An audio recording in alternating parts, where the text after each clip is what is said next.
como Javier, ya ha sido ampliamente abordado por Yulder.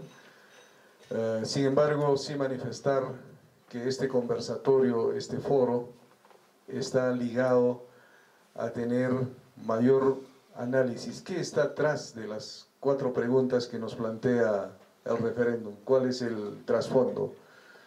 Hay 4 preguntas. La primera, que tiene que ver con cómo se va a conformar y cuáles serían las funciones de la Junta Nacional de Justicia, antes Consejo Nacional de la Magistratura, ¿no? Una pregunta que nos trae este referéndum, pero es importante entender qué implica esta pregunta y cuáles van a ser las perspectivas de cara a los resultados del referéndum.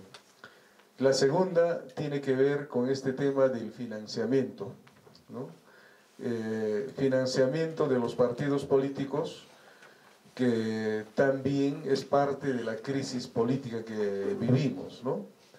Ustedes conocen muy bien de las noticias cómo es que dinero sucio ha terminado en el financiamiento de las campañas políticas. Entonces es importante analizar este punto. La tercera pregunta tiene que ver con este tema de la prohibición de la reelección inmediata de los parlamentarios, ¿no? De los parlamentarios de la República. Esta mañana ya se destacaba que de aprobarse sería prácticamente, o en todo el país, todas las autoridades elegidos por voto popular ya no tendrían ningún derecho de reelección, ¿no? Entonces eso es importante porque es necesario reflexionar si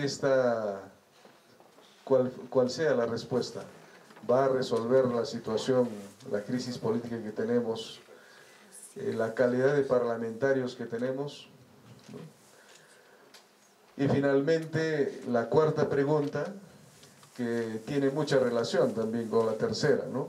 Que tiene que ver con la reforma constitucional respecto a la bicameralidad en el Congreso de la República. Entonces tenemos los 2 invitados que van a abordar estos 4 puntos, y para ello vamos a tener un espacio de 20 minutos tanto para Silvio como para Javier. Entonces la primera intervención va a tener el doctor Silvio Campana. Con fuertes aplausos, por favor.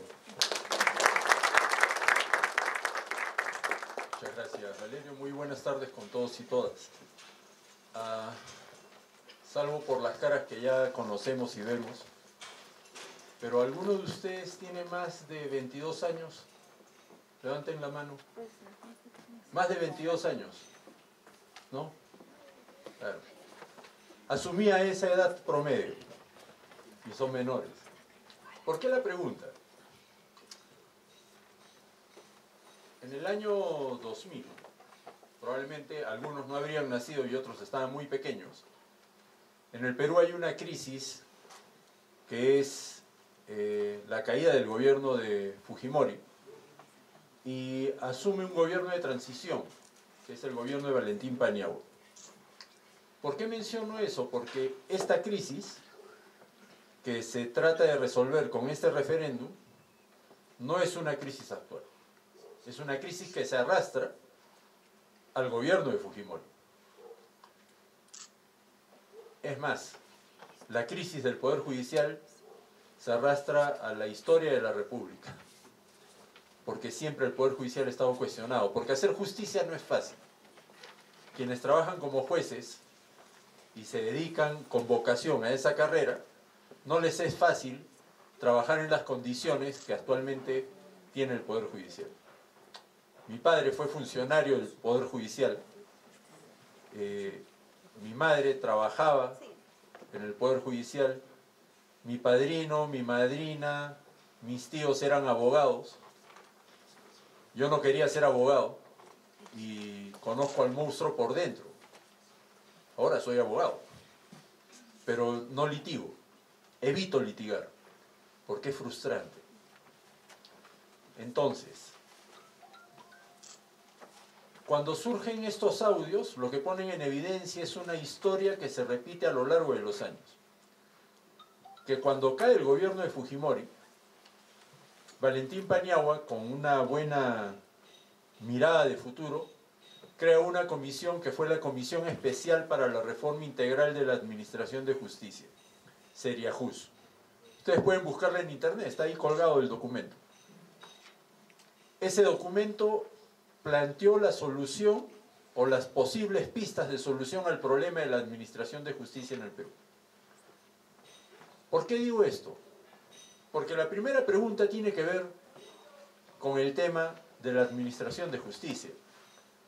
El Consejo Nacional de la Magistratura es eliminado y se crea una Junta Nacional de Justicia. Y entonces yo creo que hay que separar el tema jurídico del tema político. Conversábamos hace un momento con Javier. Javier va a ahondar más en el tema político. Yo lo voy a pasar así rápidamente. Porque jurídicamente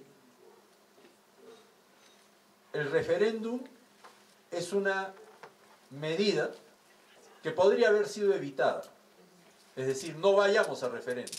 Se podría haber resuelto a través de leyes, sin necesidad de reformar la Constitución.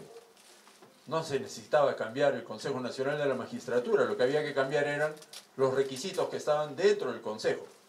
Pero ¿qué ocurre? Políticamente, el presidente ha leído y ha sentido la sabiduría popular.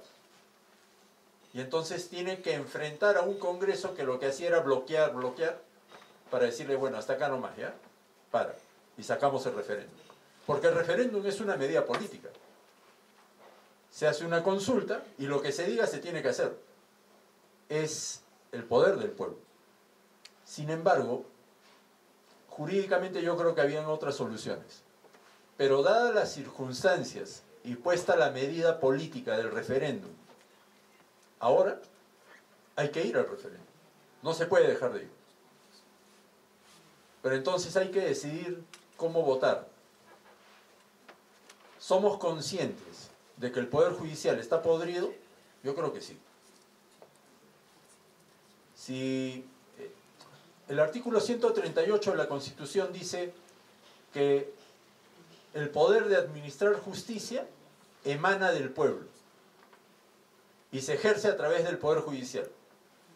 Y entonces valdría la pena preguntar quién se siente representado por los jueces al momento en que hacen justicia. ¿Alguno de ustedes? Yo personalmente no. Yo creo que esos jueces no me representan.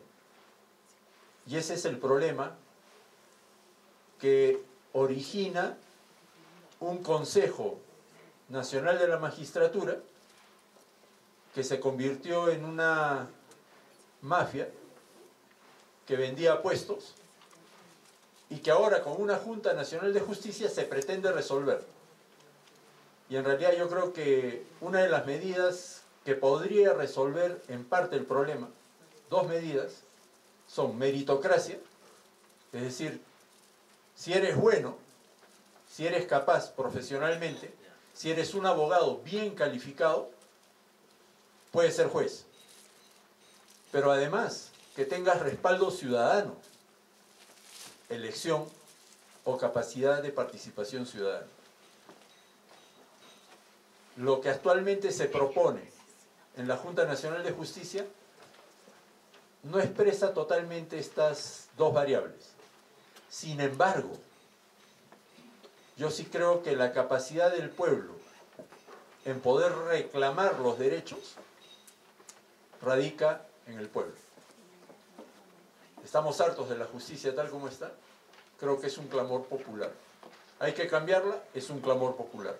¿Esta es la oportunidad? Creo que sí. Pero lo que se plantea no es suficiente. Entonces habrá que forzar, exigir, reclamar para lograr un cambio real. Acaban de pasarme hace una hora los resultados de la elección de la Corte Suprema y han elegido al vocal supremo Luis Lecaros. Cuando la señal que se esperaba para mejorar las condiciones del Poder Judicial y la lucha contra la corrupción era que se eligiera a Víctor Prado Saldarriaga, que es el que está actualmente ejerciendo el cargo y que debía continuar con esta línea de lucha contra la corrupción. ¿Por qué no lo han elegido? Porque hay intereses, pues. Se mueven dentro de esa camarilla. Solo para mencionar rápidamente una anécdota, porque tiene que ver con el tema. Yo tendría 9 años, mi padre trabajaba en el Poder Judicial y por algún motivo mi padre había ido a la Corte Suprema. Y la Corte Suprema tiene un pasadizo en U que tiene una alfombra roja que da la vuelta como si fuera esta mesa alrededor de la Corte Suprema y oficinas a los dos lados de la alfombra. Y yo estaba con un carrito de juguete que jugaba sobre la alfombra y así al fondo, cuando uno es pequeño, ve las cosas gigantes. No era tan grande en realidad, pero así al fondo del pasadizo vi aparecer a 3 personas vestidas totalmente de negro con un capotín, una capa negra, y que venían por la alfombra roja. Y en eso mi padre, que estaba con 2 personas más, que no recuerdo quiénes serían, salieron de la alfombra y yo seguía jugando con mi carrito en la alfombra. Y en ese sentido, que mi padre me cargaba así del cuello, por atrás, y me sacaba de la alfombra. Y yo que reclamaba mi carrito que estaba en medio. Y mi padre que patea el carrito para que también no esté en la alfombra. ¿Por qué? Porque la alfombra es de los vocales supremos. Es el gesto de autoridad que existe en el Poder Judicial.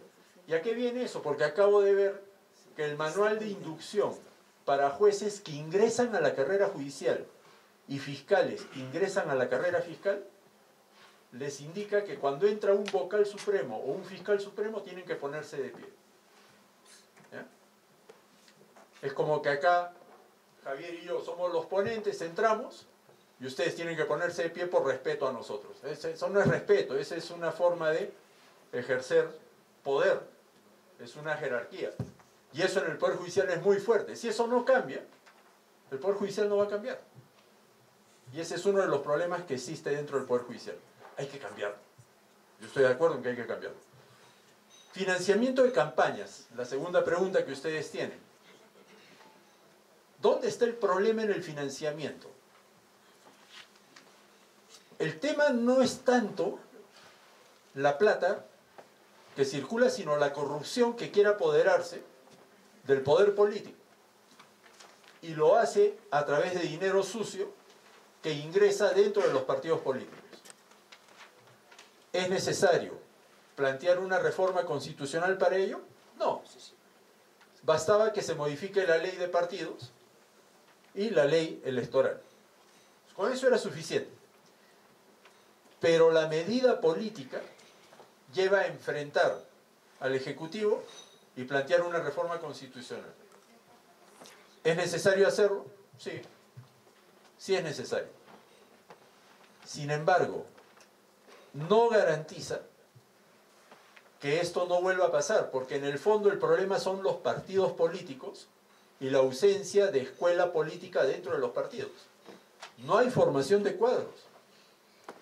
Si alguno de ustedes quiere participar en un grupo político, les aseguro que no tienen una escuela política dentro del partido político al que quieran ingresar. Porque las escuelas políticas empiezan a funcionar en etapa electoral. Ya acabó la etapa electoral, ya se cerró lo que podría haber sido una pequeña escuelita. Y de acá no volverá a funcionar hasta el 2020, previo al proceso electoral del 2021. Es decir, la carencia de organicidad política no se resuelve con una ley de financiamiento o con una reforma de este tipo. ¿Pero es necesario cambiarlo? Sí. Y este es el momento. Porque lo ha olido bien el presidente, es decir, ha descubierto que hay ahí un sentimiento ciudadano que reclame ese cambio. Y esto tiene que ver con la tercera pregunta. ¿Por qué hay tan malos congresistas? Porque no hay escuela política y porque llegan a ser congresistas porque ponen plata. Y ni siquiera ponen plata de la suya, sino que venden su alma al diablo, tipo Odebrecht o cualquier otra empresa hablando de empresas, y si no son empresas son narcotráfico o minería ilegal, que les dan dinero para financiar su campaña. Y como pusieron la plata, tienen un puesto en la lista al Congreso. Esos congresistas, la gran mayoría, no todos, pero son los que tenemos. Y consecuencia, eso no se va a resolver con un tema de no reelección, se resuelve con un tema de organicidad política. Pero es el momento de hacerlo, sí pues. Porque políticamente la gente está sensible y probablemente, digamos, hasta acá, basta, para. Ya no te queremos a ti, Inbecerril. Porque ¿para qué? Pues, o sea, tipos así no valen la pena. O Chihuán que está llorando pobreza. O sea, yo creo que hay cosas que la población ya está harta. Y entonces es el momento de decir, ya, o sea, basta. Porque si no lo hacen, van a volver a postular. Pero ¿cuál es la otra mirada? Que si hay personajes dentro de la política que podrían ser reelegidos. Pero entonces, ¿qué cabe? Es un tema de conciencia, creo yo. Cada uno tendrá que votar por el sí o por el no, de acuerdo a lo que sienta como una necesidad al momento de votar. Por eso se resuelve ahí. O sea, ahora pueden decir, yo voy a votar por el sí o yo voy a votar por el no. Pero ya cuando estén frente al ánfora, ahí es donde deciden. Yo creo que este es un tema de conciencia. Y el tema de bicameralidad, que es el último punto y es la última pregunta. La bicameralidad funcionó antes en el Perú durante muchísimos años. Y Fujimori se le echó abajo bajo un argumento populista. Se gasta mucho dinero. Si comparamos lo que se gastaba en esa época en el Congreso, es menos de lo que se gasta ahora en el mismo Congreso con menos elementos. Es decir, ahora estamos gastando más en el Congreso. Tenemos menos congresistas. ¿La bicameralidad ayudaría a mejorar las condiciones de leyes en el Perú? Sí. Ese es el lado jurídico. Pero políticamente no funciona. Porque no hay escuela política, no hay capacidad de representación, llega cada energúmeno y personaje indeseable al Congreso, que en consecuencia decimos, pues, ¿para qué vamos a tener más congresistas? ¿Eso es lo que ha leído el presidente o sus asesores? Sí. ¿Es lo que siente la mayoría de la población? Sí. Bueno, esas son las condiciones en las que hay que ir a votar este día domingo. ¿Yo creo que hay que cambiar el Poder Judicial? Sí. ¿Hay que mejorar la organicidad política de los partidos y organizaciones políticas en el país? Sí. ¿El financiamiento ordenado dentro de los partidos va a ayudar a eso? Sí. ¿La no reelección puede ayudar? Sí. ¿La bicameralidad mejoraría las condiciones de leyes en el Perú? Sí. Pero tal como está planteado, el presidente dice que no, porque hay una intencionalidad atrás de quererse reelegir a través de la bicameralidad. Entonces, esas dos últimas son un tema muy de conciencia, creo yo. Las dos primeras yo sí apuntaría a mejoras más sustanciales. Ustedes, los jóvenes, con la ley Pulpín, salieron a las calles a reclamar.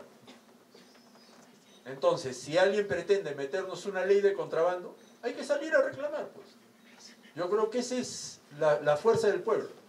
No pretendamos tratar de manipular la voluntad del pueblo cuando el pueblo sabe expresarse y reclamar adecuadamente y paralizar las cosas que no le convienen al pueblo.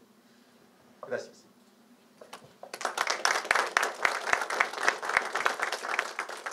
Muchas gracias, Silvio. Hemos escuchado esta mirada, esta perspectiva jurídica, análisis importante sobre lo que implica el referéndum. Ahora vamos a tener la intervención de Javier por un espacio igualmente de unos 20 minutos. Javier.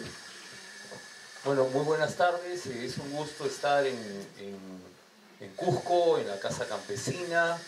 Yo he estado acá hace muchos años. Probablemente ninguno de ustedes había nacido. Y, en fin, el público ha cambiado, pero creo que el espíritu de la casa se mantiene y eso es algo que yo saludo. Hace 25 años tuvimos un referéndum, el primero de la historia peruana, el referéndum que consagró, aprobó, ratificó la Constitución elaborada por el Congreso Constituyente Democrático y que estableció las reglas de juego de la política, la economía y la sociedad peruana luego del autogolpe de Alberto Fujimori del año 92. En esos tiempos, eso no lo dije en la mañana, pero yo fui parte del equipo que hacía campaña por el no. Y Puno, Cusco, Apurímac, Arequipa, Tacna, Moquegua, prácticamente todas las regiones del sur, y si la memoria no me falla, casi todas las regiones del país, con excepción de Lima, votaron masivamente por el no. Sin embargo, Lima Metropolitana inclinó la balanza y el sí le ganó el no 52-48, con un buen caso de por medio además, ¿no? Ese fue nuestro primer referéndum. Y lo que yo me acuerdo de ese referéndum era, no solo porque era parte de un equipo de campaña, que había un debate político intenso sobre si se aprobaba la Constitución de Fujimori y sobre si se rechazaba la Constitución de Fujimori. Las principales objeciones en el sur, en las zonas rurales, era ir contra el articulado vinculado al tema de comunidades, propiedad de la tierra, ¿no?, al nuevo modelo que se está estableciendo, y por eso es que masivamente las zonas rurales, Puno en particular, votó 80% por el no, Cusco, hasta donde me acuerdo, 70% por el no, ¿no? Entonces, hubo un gran debate. En el año 2005 tuvimos un nuevo referéndum, el segundo, ya en el marco de esta Constitución, cuando se planteó la integración de regiones. No fue un referéndum nacional, solo fueron 16 regiones, porque algunas regiones no habían todavía expresado su voluntad de integrarse. El resultado, ahí también fui parte de un equipo de campaña, por el sí en varias regiones, fue que no se aprobó ninguna región. Salvo Arequipa, todos votaron por el no. Y bueno, se discutía si la capital de tal región iba a ser aquí, allá, en fin, ¿no? Pero los referéndums, ese es el tercero que vamos a tener, tuvimos una consulta ciudadana que no es exactamente lo mismo, aunque se parece en relación al pago a los fonavistas, donde los fonavistas ganaron con respaldo de la ciudadanía. Pero los referéndums tienen una característica.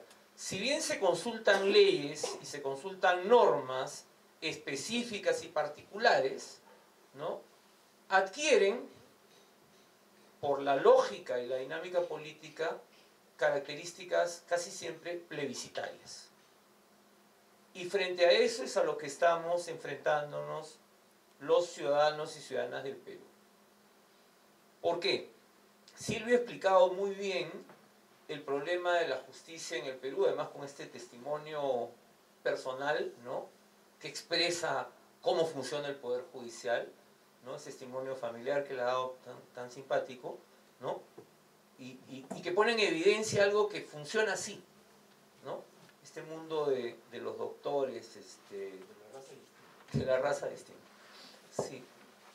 Entonces, ese es un plano, y es el plano que el presidente aprovechó, la crisis generada por el CNM Audios, el presidente la aprovechó políticamente con toda legitimidad, además, porque para eso es político, ¿no?, y colocó una propuesta de reforma de justicia, pero además le sumó algo que no estaba en la cabeza de nadie, de ningún analista, ¿no?, de ningún opinólogo, como nos llaman algunos, o de ningún experto en estos temas, que era consultar en referéndum tres reformas vinculadas al sistema político.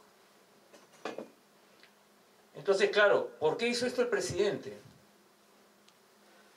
porque, como bien ha dicho Silvio, estamos viviendo todavía una crisis política, no solo de sistema de justicia, sino una crisis política que tiene ya más de 2 años, que se inició con la elección de Pedro Pablo Kuczynski, con la instalación de su gobierno y la instalación de la mayoría fujimorista en el Congreso, y que todavía no tiene un desenlace. Y el detonador del desenlace ha sido la convocatoria a este referéndum. Es el detonador. Porque lo que el presidente en realidad le propuso a los peruanos el 28 de julio en su mensaje a la nación fue: señores, o están conmigo o están con la mayoría fujimorista. Acá la cosa es así de simple. Eso fue lo que planteó el presidente, ¿no? O están con la lucha contra la corrupción o están con la corrupción. Esos fueron los términos del mensaje presidencial. Un parteaguas. Y entonces, claro, pero esto no era tan sencillo porque el presidente no tiene partido de gobierno, no lo tiene, Peruanos por el Cambio no es su partido, no tiene una bancada, ¿no? Y tiene al frente a una mayoría debilitada, pero mayoría al fin. Y entonces el presidente aprovecha la crisis del CNM Audios para resolver la crisis política. Y plantea 3 preguntas que son la segunda, la tercera y la cuarta, que dan, si bien no van a transformar el sistema político, sí dan, digamos, como cuando un tirador dispara al corazón o dispara a la pierna, ¿no? Sí son disparos que afectan directamente a la lógica con la que ha estado funcionando la política peruana los últimos, no solo los últimos 2 años, los últimos 25 años, ¿no? El primero es el tema del financiamiento. Y va a algo que el caso Lavajato y el tema Odebrecht nos ha demostrado además, y con pruebas enormes en los últimos meses, ¿no? Que es el financiamiento de las campañas. ¿Por qué es tan importante que se evite que las campañas en medios de comunicación, radial y televisivo, no cuenten con financiamiento privado? ¿Por qué? 1, porque son el mayor presupuesto de cualquier campaña electoral en el Perú. 2, porque son los mecanismos a través de los cuales empresas formales, como era Odebrecht, o mafias, pactan con los candidatos para posibles sobornos si es que son elegidos presidentes o congresistas.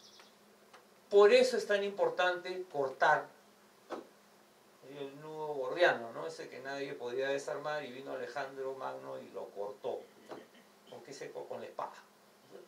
¿Cómo se corta un nudo? Se corta, pues. Entonces, la segunda pregunta, que si se han dado cuenta es la que menos debate ha generado, es porque ni siquiera los beneficiados de este financiamiento, que son los grandes medios de comunicación nacional, han expresado su posición en contra. Porque es tal la magnitud del escándalo de Odebrecht, ¿no? Son tantas las evidencias de que este es algo así como una de las fuentes principales de corrupción en el Estado peruano, que, digamos, a nadie se le ocurre decir, eso está mal. Esta propuesta que el presidente planteó está mal. Obviamente hay algunos que pueden decir, pero ¿por qué el Estado va a tener que pagar las campañas en medios televisivos y radiales de estos partidos políticos? Bueno, porque es la única forma de que en esa propaganda haya cierto nivel de equidad frente a lo que ha sido el desequilibrio total en todas las campañas anteriores, incluso más allá de hace 25 años, desde la campaña del año 90 con el PREDEM. Hay partidos políticos que pueden gastar millones de dólares en las campañas a través de medios, y hay otros partidos que si no tienen esa plata no pueden competir en igualdad de condiciones. Entonces, afecta, por un lado, al origen de la corrupción, a una de las fuentes de la corrupción, pero también a un problema bien grave del sistema político peruano, que es la falta de equidad en la competencia electoral. Esa es la segunda pregunta. En el caso de la tercera pregunta, y es un tema de largo debate, y hay muchas posiciones al respecto, entre los analistas y entre los expertos en sistemas políticos, ¿no?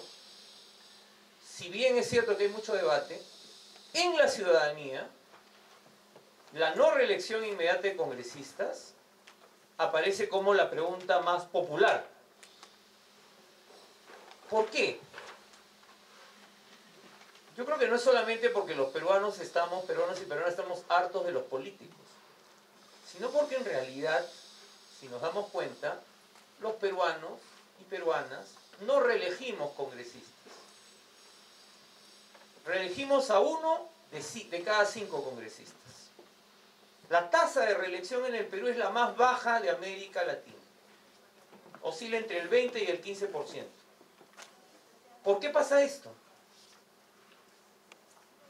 Simplemente porque no nos sentimos representados por los congresistas que elegimos. Entonces, cuando ellos vuelven a postular, no votamos por ellos. Entonces, de alguna manera, si se aprueba esta reforma, que es muy probable que se apruebe, ¿no? Lo que vamos a hacer es estar sancionando lo que es una práctica habitual ya entre la ciudadanía. Ahora bien, lo ha dicho bien Silvio, y yo lo he planteado, ahí hay un tema de hasta conciencia, digamos, porque uno dice, pero hay buenos congresistas, hay congresistas capaces, hay congresistas honestos. En el Perú hay congresistas honestos, aunque ustedes no lo crean. Hay. Son pocos, pero hay. Son muy pocos. ¿No? Muy pocos, pero los hay. Que no responden a lobbies. Que no están corriendo atrás de ser miembros de la Comisión de Energía y Minas o de la Comisión de Transportes y Comunicaciones. Las comisiones donde se discuten los grandes proyectos de infraestructura, los grandes proyectos mineros, etc.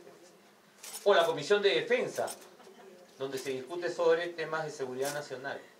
No, hay congresistas que no van atrás de esas comisiones, ¿no? Pero, lamentablemente, esos casos, que son excepciones, ¿no? No han bastado para que la ciudadanía, por lo menos la opinión pública, diga, no, hay que reelegir. Deberíamos reelegir. Yo creo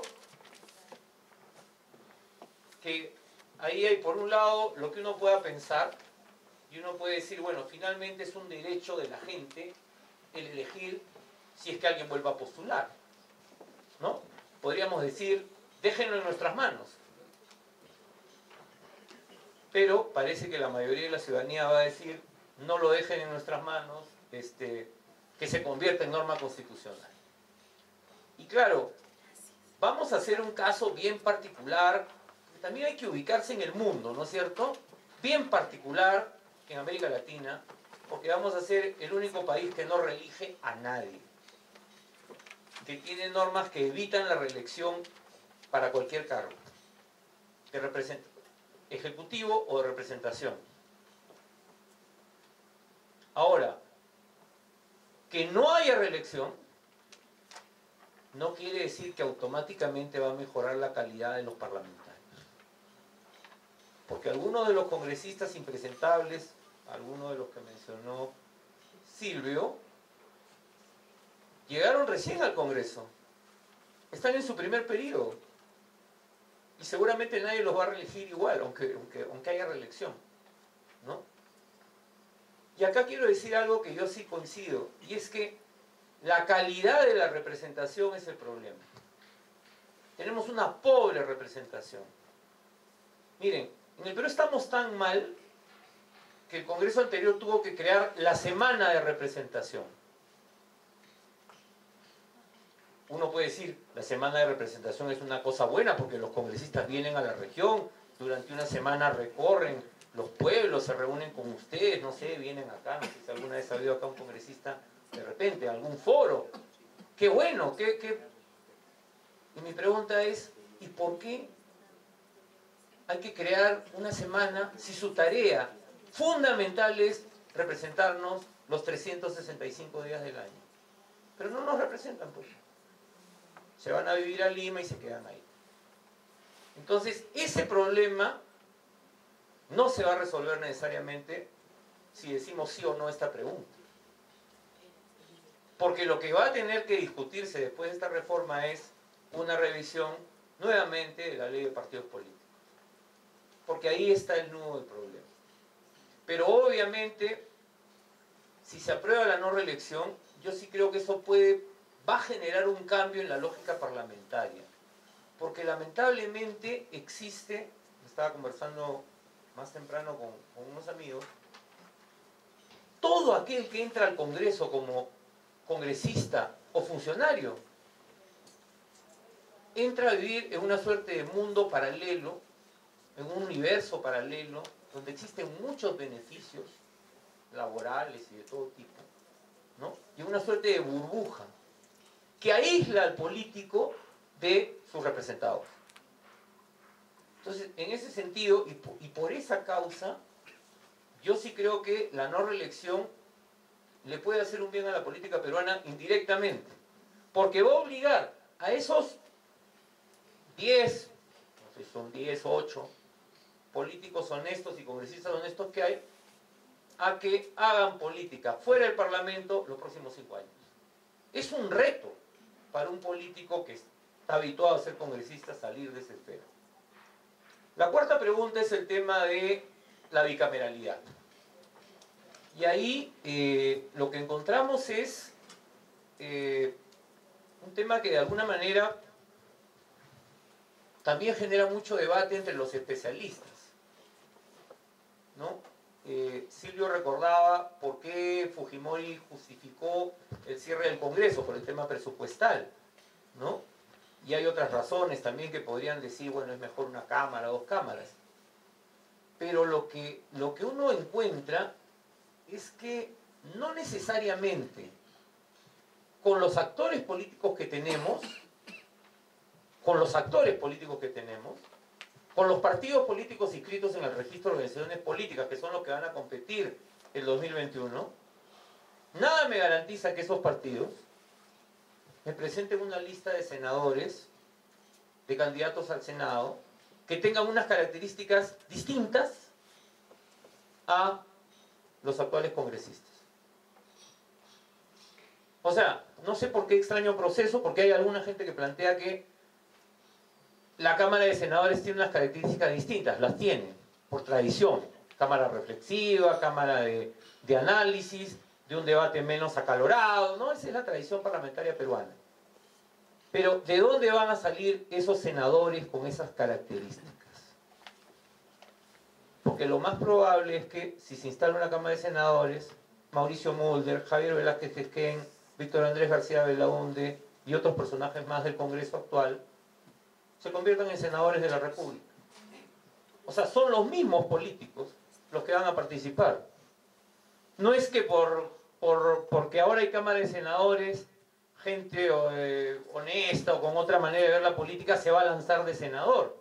Yo me acuerdo que se cambiaron las condiciones para la postulación a la Corte Suprema, diciendo ahora con estas reformas va a entrar los verdaderos honestos magistrados. Y miren a quién acaban de elegir, al señor Lecaros, ¿no? Entonces, no necesariamente este cambio institucional va a mejorar el sistema político. Ahora, es cierto que el presidente lo planteó, y ojalá que algún día en sus memorias, espero que las escriba, nos cuente por qué lo planteó. Luego él ha retrocedido. Y yo creo que su retroceso ha sido, por un lado, táctico, porque se dio cuenta que esa propuesta podía perder, pero por otro lado, porque encima el Congreso actual modificó su propuesta, la debilitó y además debilitaba la figura de la cuestión de la capacidad del presidente para hacer cuestión de confianza, además del tema de no tomar en cuenta, ni siquiera debatir el tema de la paridad y la alternancia, ¿no? Entonces, y bueno, sobre la primera pregunta no voy a entrar a detalle, ¿no? Lamentablemente, esta propuesta de participación ciudadana que existía fue cooptada a través del ingreso de ciertos personajes, a través de las organizaciones de sociedad civil que tenían posibilidad de tener magistrados, y entonces eso ha deslegitimado la participación ante la gente. Entonces es muy difícil convencer a la gente de que, cambiando de nombre de quienes que son los representantes de la ciudadanía, eso vaya a mejorar. Entonces, más allá de la calidad de las normas que estamos discutiendo y de la calidad de las reformas, yo sí creo que este referéndum tiene que ser visto, uno, como un punto de quiebre en la crisis política que está viviendo el país, y dos, como la oportunidad para iniciar un verdadero proceso de reforma política y del sistema de justicia. Si los ciudadanos creemos que con esto se resuelven los problemas, estamos en un error. Pero más grave sería más grave todavía que el presidente Vizcarra crea que con él, triunfando en el referéndum, se acabó la crisis política y se acabó la crisis del sistema de justicia. No, eso lo va a acompañar todo su mandato. Entonces, a mí me parece que este proceso, eso es lo último que quería decir, este proceso tiene una virtud que quiero sí señalar.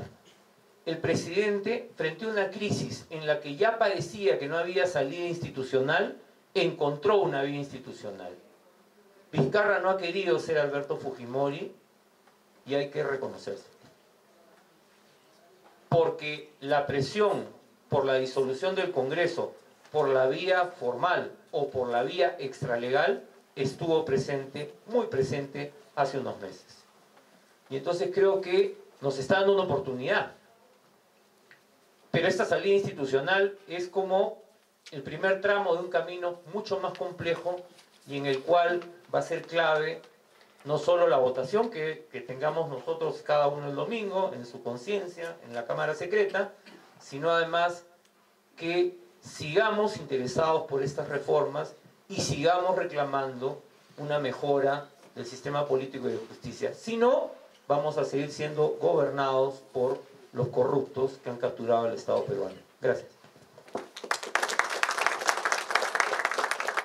Bueno, muchas gracias, Javier, y agradecemos tanto a Silvio como a Javier.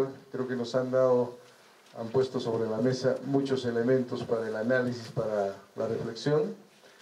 Seguramente hay muchas inquietudes, comentarios.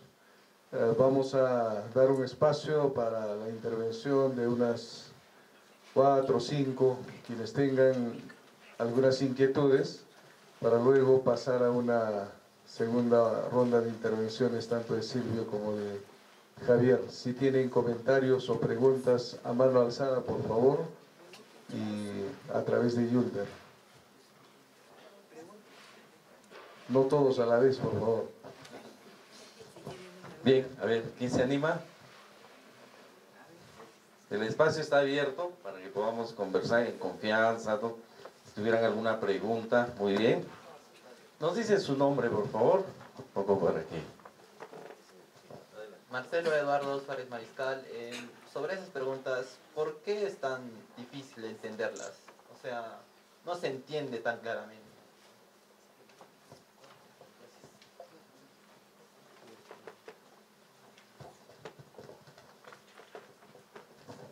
Rubén Ronald Bautista Wilca. Las escuelas partidarias existen en el Cusco y en diferentes regiones. ¿Qué nos aseguran que, en cuanto a la pregunta número 4, si es que fuese una posibilidad de que fuese así, hay alguna aseguración de que nos den buenas personas o den unos buenos partidarios para ser senadores o para ser diputados?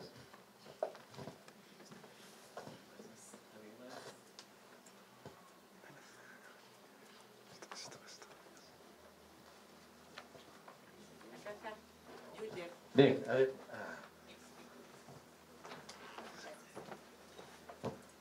Mi nombre es Francesca Paredes y mi pregunta es: ¿de qué manera afectaría o debilitaría la nueva ley de financiamiento de partidos políticos aprobados el día de ayer respecto a la segunda pregunta de referéndum? Gracias.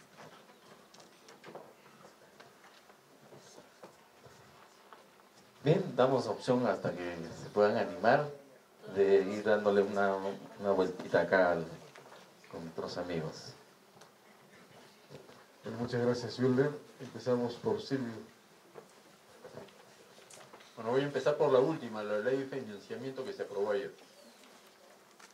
Es curioso, a ver, el APRA, por hablar del partido aprista, tiene, ¿cuántos congresistas, Javier? ¿4 o 5? 5, ¿no? Con Luciana León, que ahora está media en vacaciones por embarazo, parece, pero son 5. Con 5 congresistas, el APRA maneja el Congreso. Eso es capacidad política, ¿no? O sea, es porque tienen una organización política y manejan el Congreso. No es casualidad que ya desde hace 2 años, que es todo el periodo de este nuevo Congreso, han venido haciendo una serie de maniobras, desde la propia elección del Defensor del Pueblo y otras maniobras dentro del Congreso, para controlar a una mayoría que era Fuerza Popular, que no necesitaba del APRA para poder controlar el Congreso, porque eran la mayoría, tenían mayoría absoluta. Sin embargo, el APRA, con una gran capacidad política, ha logrado dominar a esa mayoría y llevarla a su ritmo y antojo. Los jalaban de la nariz y los metían por todos lados. Dentro de ese trajín político en el Congreso, fueron construyendo lo que pretendieron presentar como persecución política. Porque la ley de medios de comunicación, que lanzó Mulder y ya se derogó también, todo este tema vinculado a los financiamientos en campaña, las modificaciones de la ley de partidos, etc., el APRA ha ido manejando. Entonces, más allá de si estoy o no de acuerdo con lo que hacen la organización del APRA dentro del Congreso, sí debo reconocer que tienen una capacidad política. Y esto lo vinculo con la pregunta de escuelas políticas. El APRA tiene escuela política, pues. Y arman su escuela política y hacen política. Nos guste o no nos guste lo que plantean es otro tema. Pero sí son políticos. ¿Qué ocurre con la ley de financiamiento? No es casualidad que los apristas en el Congreso salieran a decir que cuando se empieza el tema de Odebrecht era una persecución a los partidos políticos porque los partidos políticos son organizaciones criminales. Y en ningún momento fue eso. Pero el discurso político que han usado los apristas fue presentar como que los partidos iban a ser perseguidos por ser organizaciones criminales. Y no es así. Pero con eso han asustado a todo el Congreso y a todas las organizaciones.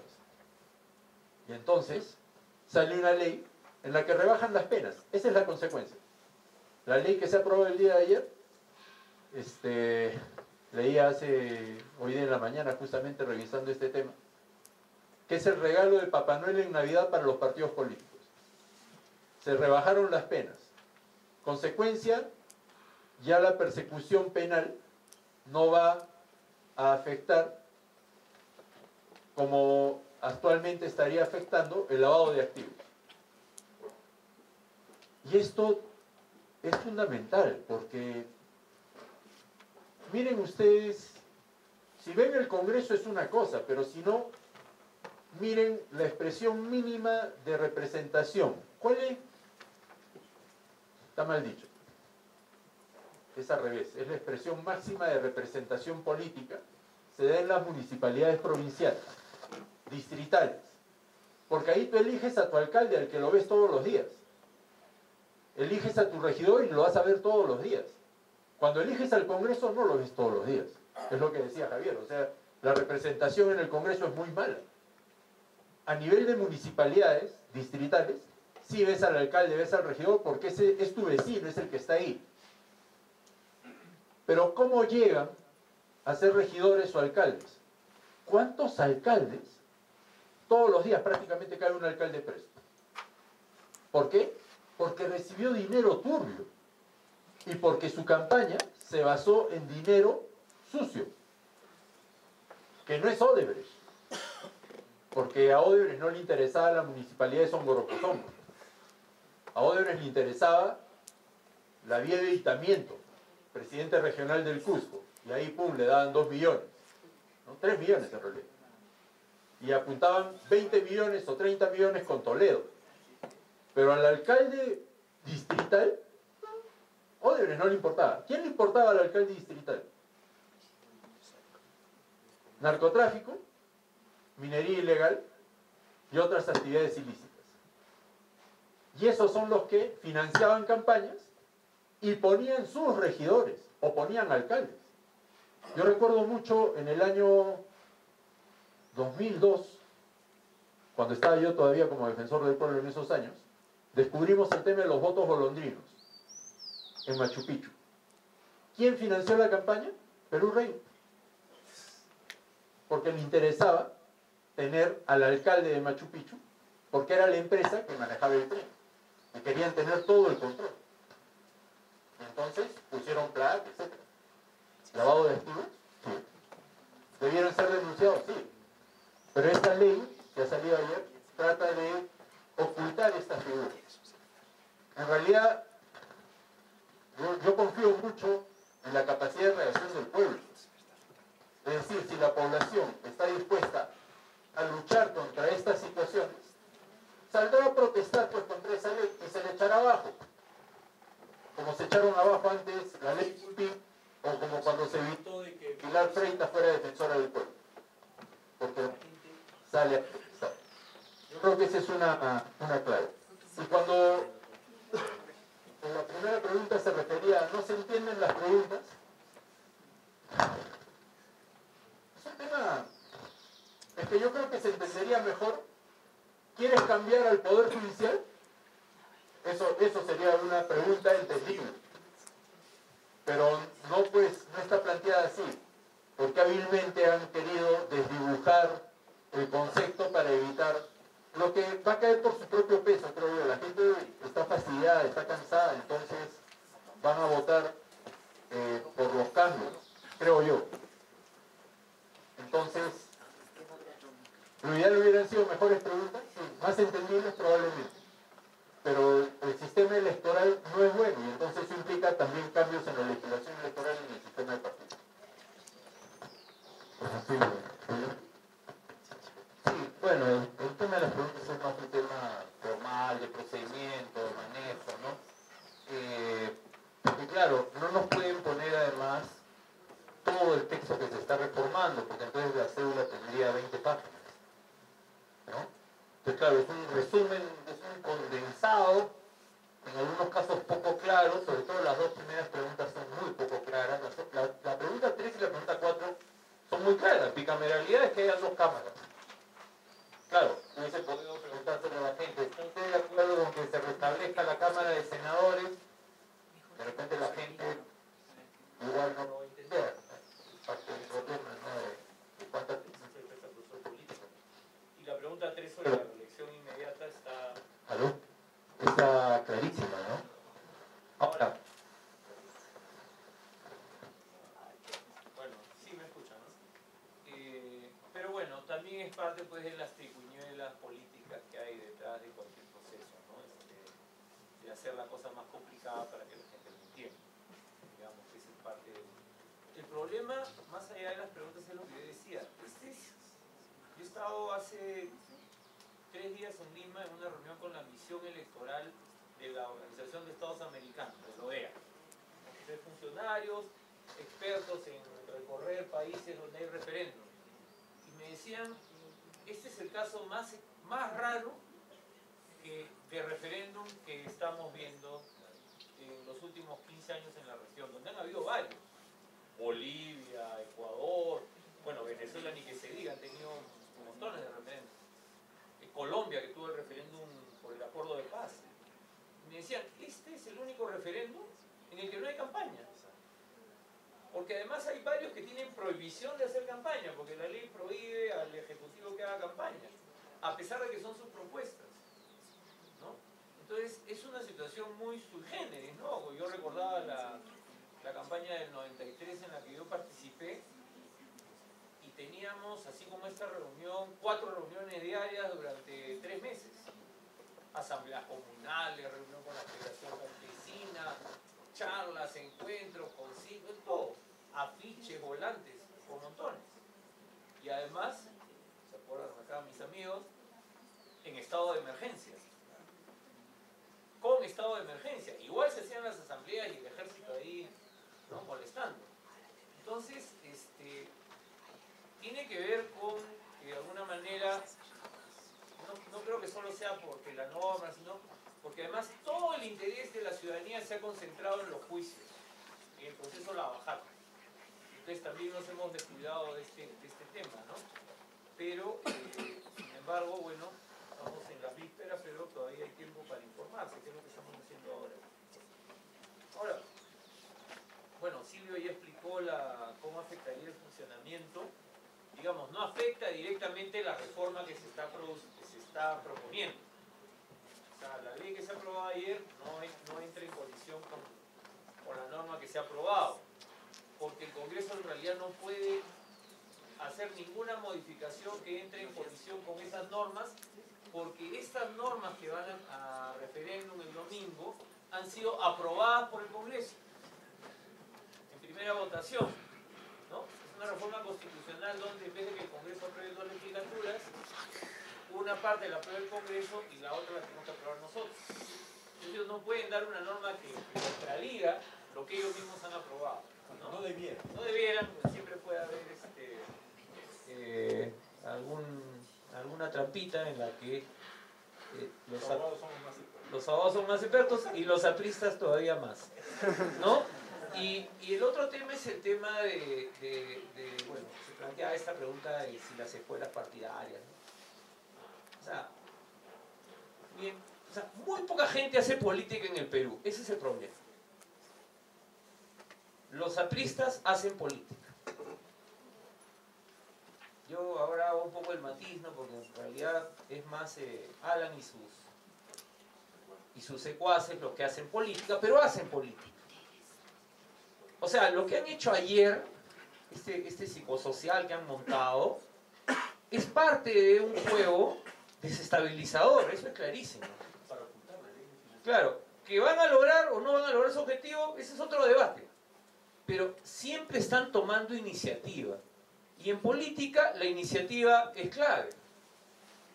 ¿Por qué es que lograron ellos son los que colocan la agenda parlamentaria? ¿Por qué? Porque Fuerza Popular no tenía, ni tiene, 3 congresistas que tengan la experiencia y la capacidad política de Jorge del Castillo, Mauricio Mulder y Javier Velázquez Quequén. No tienen uno solo. O sea, son calichines al lado de profesionales de la política, ¿no? Entonces, su lógica es otra.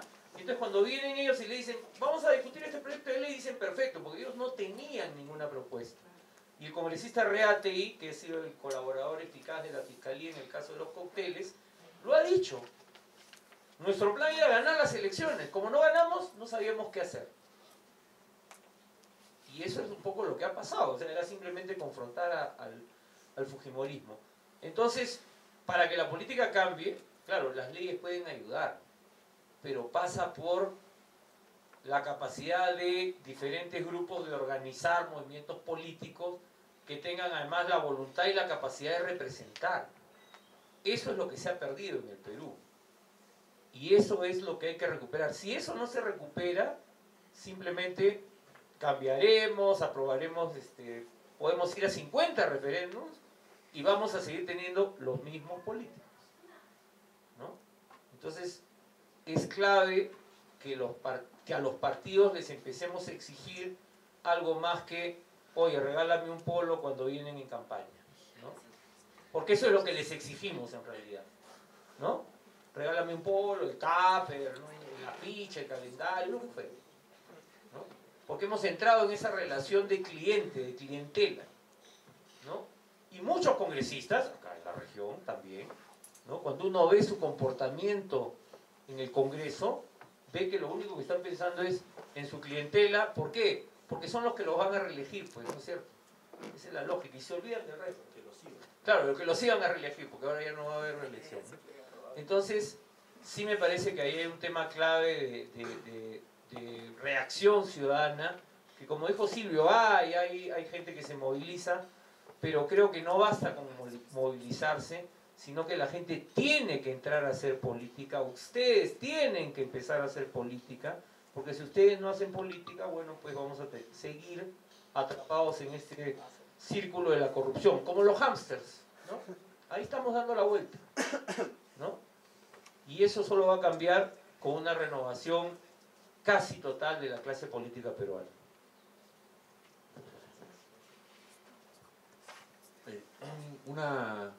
Un tema adicional que es una constatación de esta situación es, como decía Javier, no hay campaña.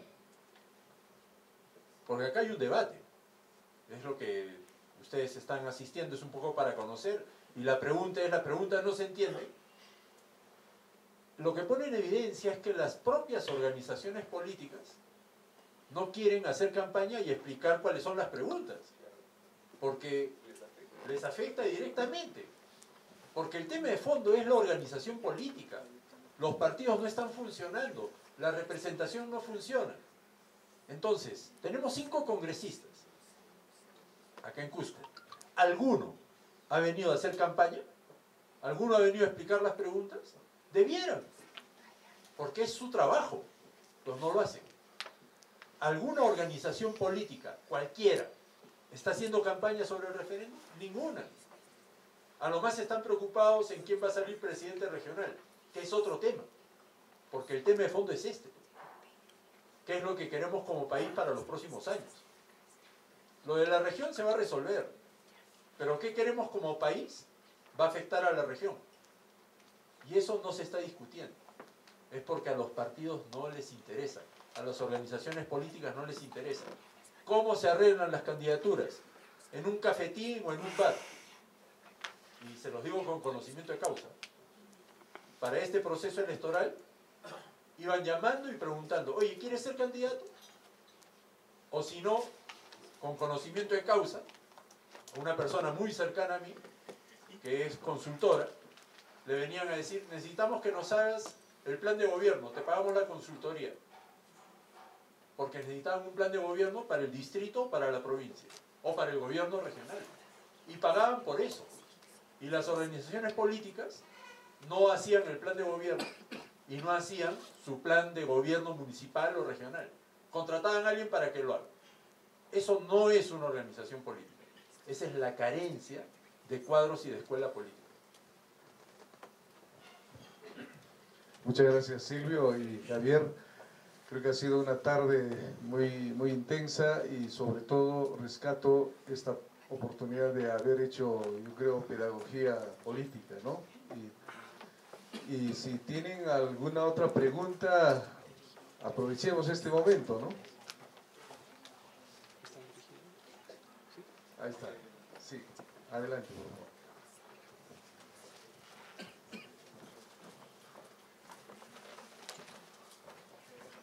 Mi nombre es Natalia Brauma y lo que quería preguntar es que ¿cuál es su opinión acerca de, o sea, las zonas rurales? Porque la mayoría de las personas que viven allí o que viven, o sea, son analfabetas. Bueno, no la mayoría, pero siempre hay. Y yo creo que, o sea, no saben lo que, o sea, acerca del referéndum. Por ejemplo, yo soy de una comunidad y como pude darme cuenta, algunos no saben, ni siquiera creo que saben que va a ser este 9 de diciembre el referéndum y no saben acerca de esas preguntas. O sea, ¿qué es lo que, no sé, yo creo que la OPE nos hubiese ido a dar más charlas a las zonas rurales, donde allí no llega casi ni siquiera, no sé, bueno, eso es.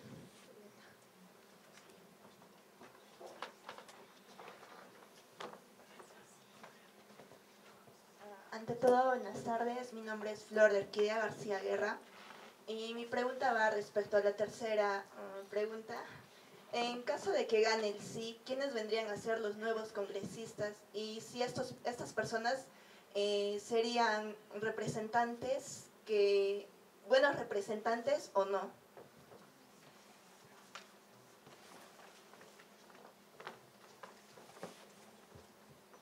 ¿Alguien más? ¿Alguien más?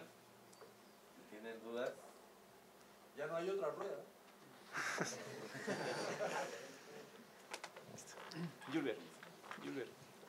Yulber.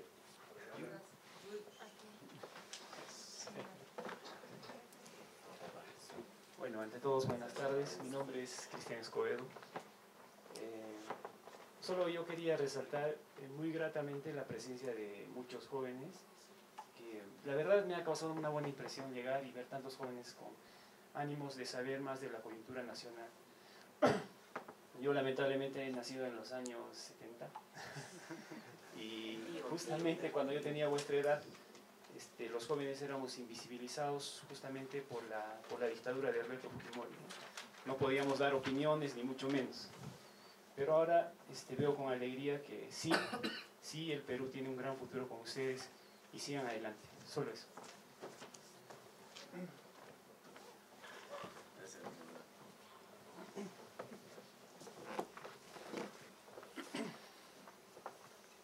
Bueno, mi nombre es Naid Lastra, estudio Ingeniería Electrónica.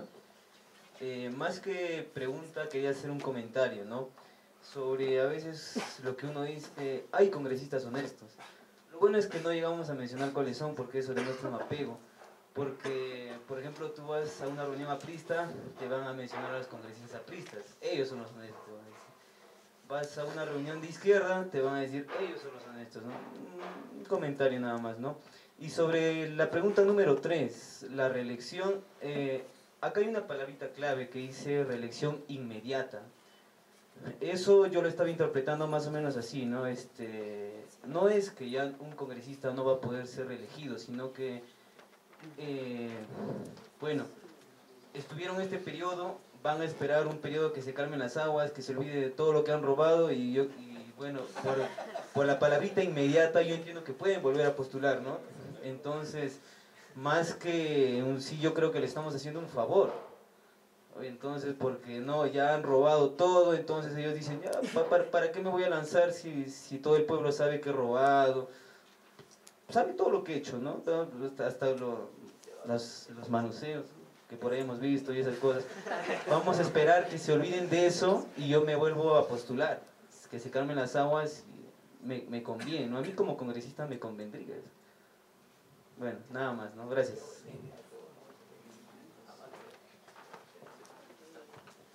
Marcelo Eduardo Sarnes. ¿Qué pasaría para que haya... ¿En cuántos años volvemos a tener otro referéndum? ¿Cómo será?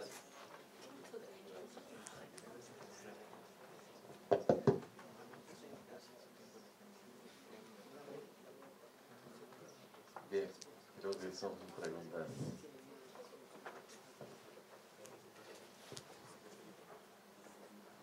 A ver,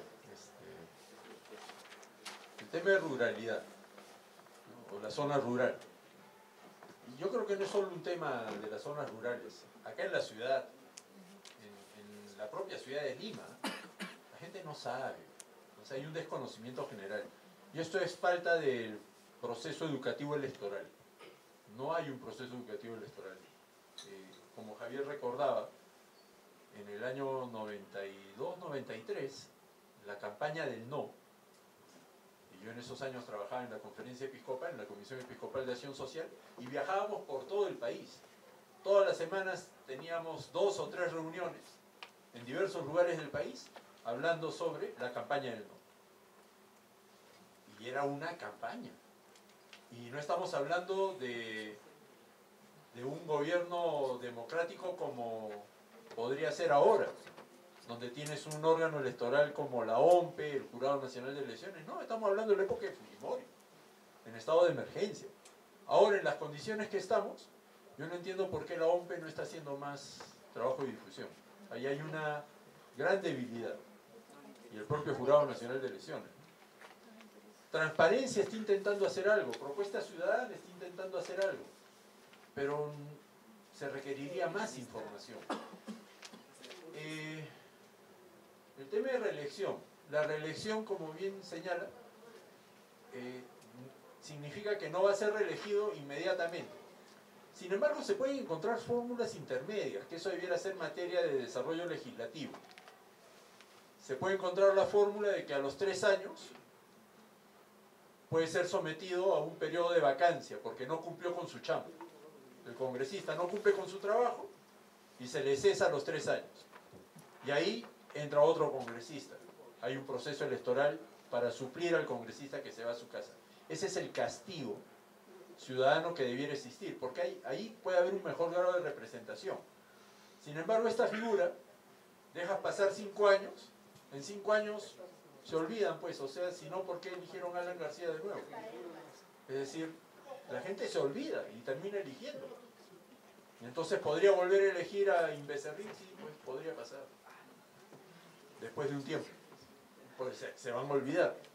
¿Puede pasar? Sí. Congresistas honestos.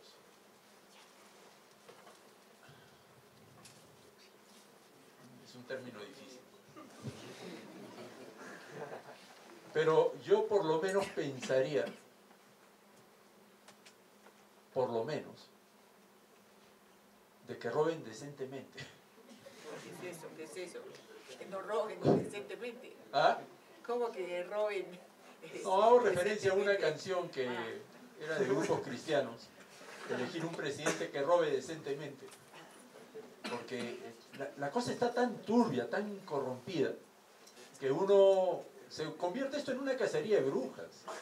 Y entonces, el propio aparato estatal, la administración pública, a veces genera cosas que uno dice, no debiera ocurrir, pero ocurre. Mire, yo he estado 17 años en el ejercicio de la función pública. Cuando empecé en la Defensoría del Pueblo, dedicaba 80% de mi tiempo a atender personas. Esa era mi dedicación. Cuando me he ido, una de las razones por la que me he ido es que el 80 o 90% de mi tiempo era llenar papeles, formatos, era la burocracia. Había que llenar el papelito, etc. Si uno, cuando yo empecé en la Defensoría, uno quería viajar, y la Defensoría es un órgano que funcionaba para atender emergencias, digamos, ¿no? Es protección de derechos. Entonces la emergencia no es previsible. Se presenta y uno tiene que viajar. Un primer viaje que yo hice acá en Cusco fue por unos torturados en Chumbivilcas. Me enteré a las 6 de la tarde y al día siguiente, con apoyo del CADEP, ¿sí creo que fue el CADEP? Que nos prestó camioneta, pedimos viáticos a Lima, no llegaban los viáticos, la Vicaría de Sicuani me parece que nos prestó alojamiento y viajamos hasta la zona. Entonces pusimos en tela de juicio el sistema financiamiento estatal, cómo se mueve el presupuesto. Entonces se encontró una salida para hacer presupuestos así, de salida inmediata. Se disponía una caja chica y podías viajar inmediatamente. Cuando he salido ya no había posibilidad de eso, porque el sistema presupuestal del Estado ha creado una serie de controles por los cuales no puedes hacerlo. Y entonces, como que te obligan a buscar salidas imaginativas para poder ejecutar presupuesto en situaciones de emergencia. Pero si haces eso, ¿qué ocurre? Te denuncian, malversación de fondos. Eso está en la ley. Pero ¿y entonces cómo va a funcionar un aparato estatal en esas condiciones? Es muy difícil.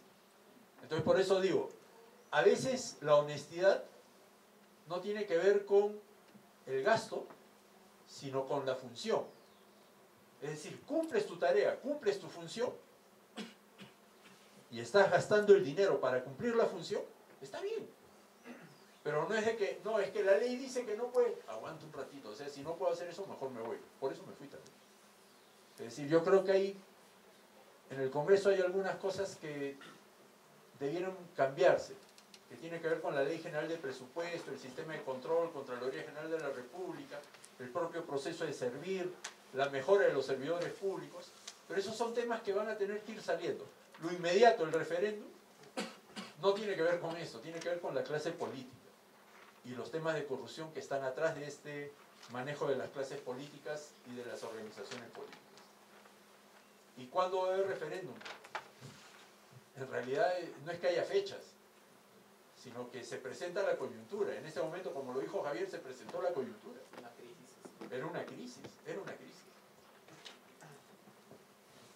A ver,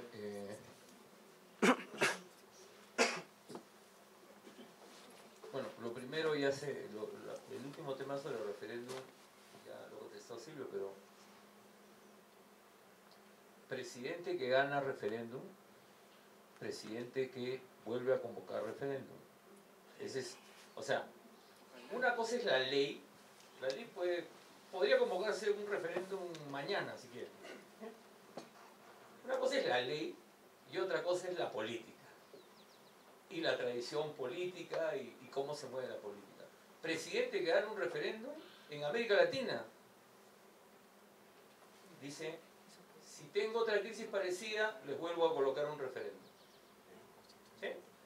O sea, eso ha pasado antes.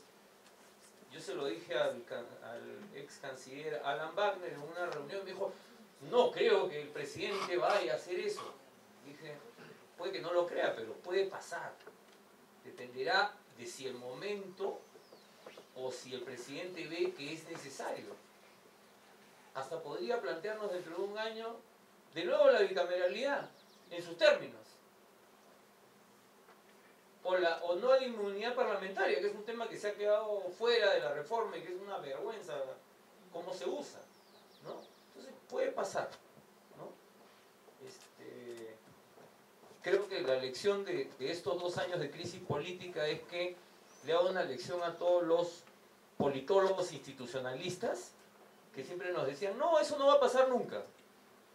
No van a vacar a Kuczynski, no va a renunciar Kuczynski, no van a denunciar a Alan, Uruguay le va a dar el asilo a Alan. Todo lo que los politólogos institucionalistas dijeron que no iba a pasar, está pasando. Vizcarra está sometido al fujimorismo, etcétera, etcétera, etcétera, etcétera. ¿Por qué? Porque lo que está pasando en el Perú es que después de mucho tiempo tenemos un presidente que hace política también, ¿no? Y eso es lo que ha hecho, y ha encontrado una vía. Vamos a ver si le basta o no. Bueno, segundo, congresistas, pues, yo creo que lo que ha planteado Silvio tiene que ver con un tema mucho mayor, que es la reforma del Estado. O sea, uno podría decir que el sistema está casi organizado para o corromperse o pasarse por encima de la ley.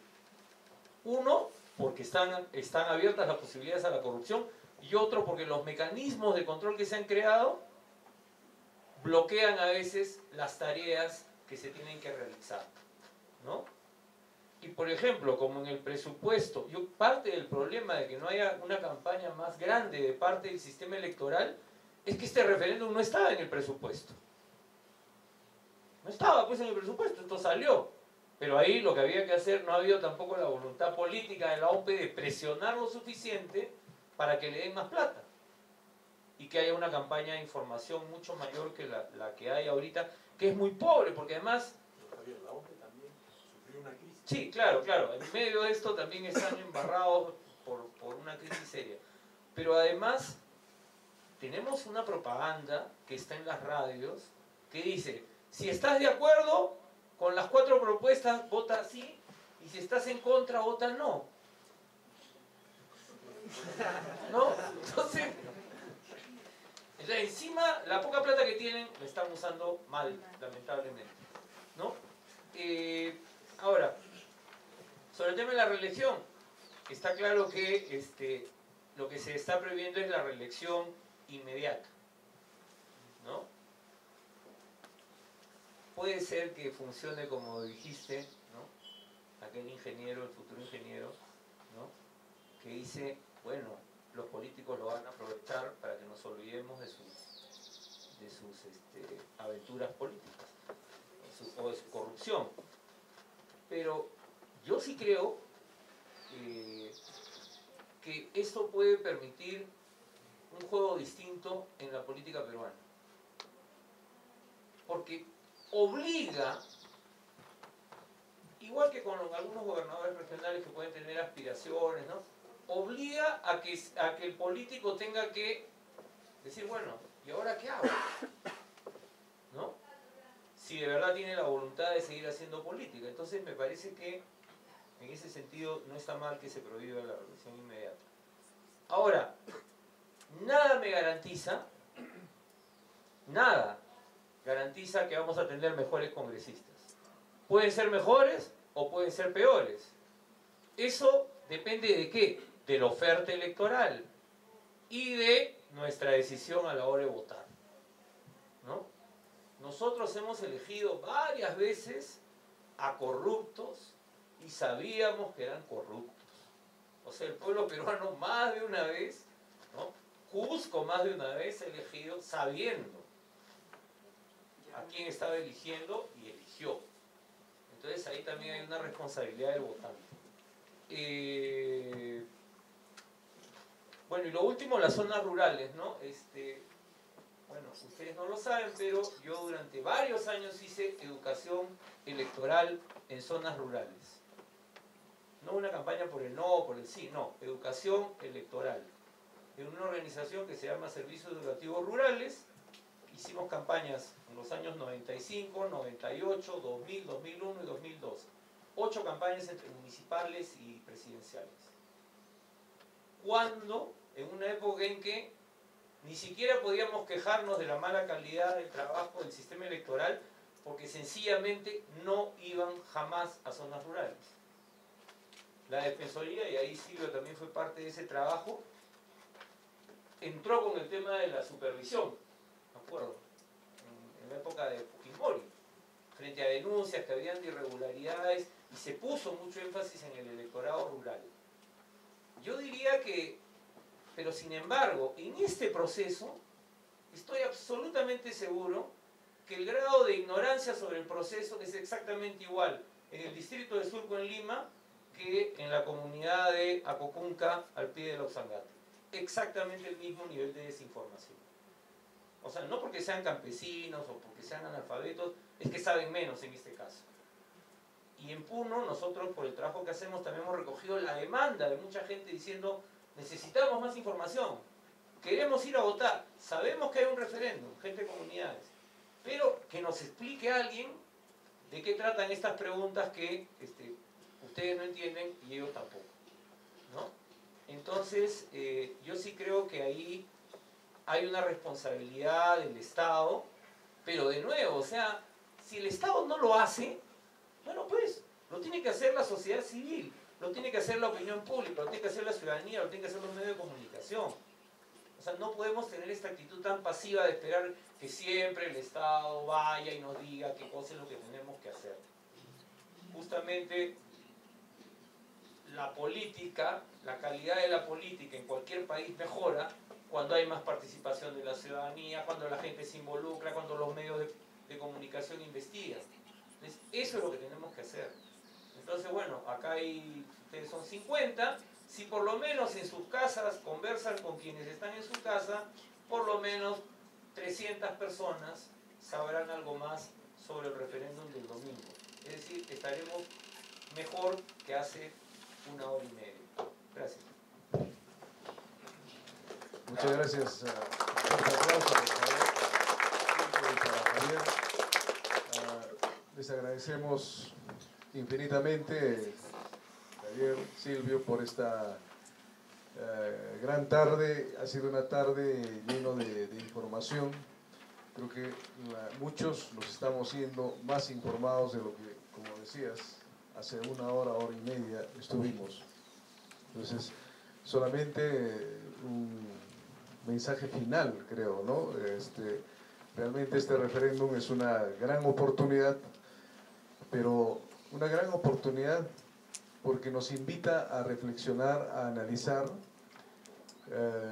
La parte política va a depender mucho del compromiso, de la responsabilidad y de la formación política que cada uno, y sobre todo, ¿no?, que bueno, este gran grupo de jóvenes puedan ustedes decidir también seguir trabajando, seguir formándose políticamente.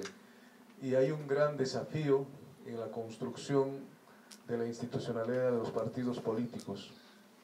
Hay que cambiar la clase política, hay que hacer reingeniería en los partidos, y tiene que ver con todo esto, ¿no? Entonces, solamente reiterar nuestro agradecimiento al Grupo Propuesta Ciudadana, al Grupo Impulsor por la Descentralización, a la Asociación Arariwa, al Centro Bartolomé de las Casas.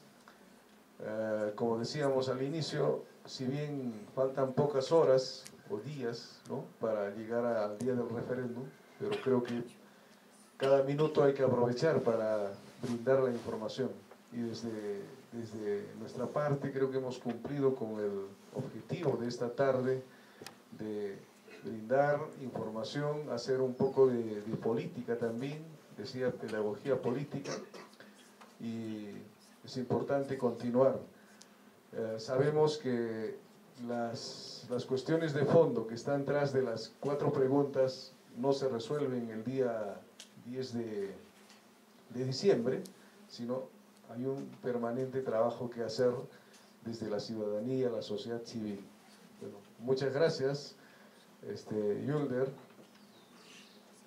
Bien, reiterar el agradecimiento y también, si desean información, el Centro Bartolomé de las Casas tiene sus portales en Facebook, hemos transmitido también en vivo, voto informado, hay muchas plataformas, y creo que, como dice Javier, tenemos que seguir multiplicando, no vamos a ser 400, vamos a seguir más.